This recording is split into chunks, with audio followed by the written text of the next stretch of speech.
আসসালামু আলাইকুম ওয়া রাহমাতুল্লাহি ওয়া বারাকাতুহু। ইন্নাল হামদুলিল্লাহ। সুপ্রিয় দর্শক শ্রোতা, আশা করছি সকলে ভালো আছেন।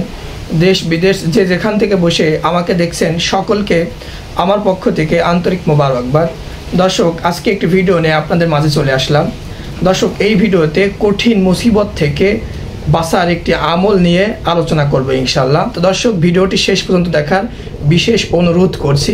যদি আপনি আমার এই চ্যানেলে নতুন হয়ে থাকেন, অবশ্যই ভিডিওটিকে লাইক দেবেন এবং এই চ্যানেলটা সাবস্ক্রাইব করে রাখবেন পরবর্তী ভিডিও পাওয়ার জন্য। তো দর্শক, চলুন আমরা জেনে নিই সেই আমলটি।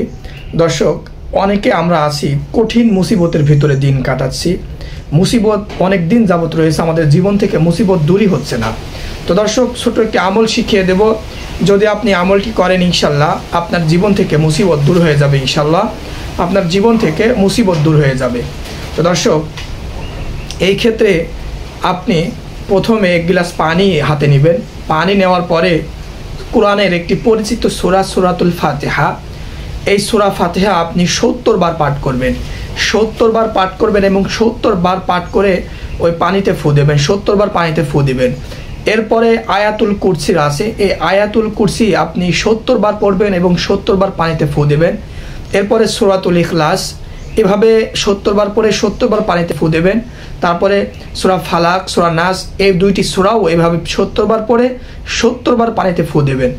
দেওয়ার পরে এই পানিটি আপনি পান করবেন। ইনশাল্লাহ আপনি যত বড় মুসিবত বিপদের ভিতরেই থাকেন না কেন, ইনশাল্লাহ আল্লাহ চাইলে আপনার এই মুসিবত দূর হয়ে যাবে ইনশাল্লাহ।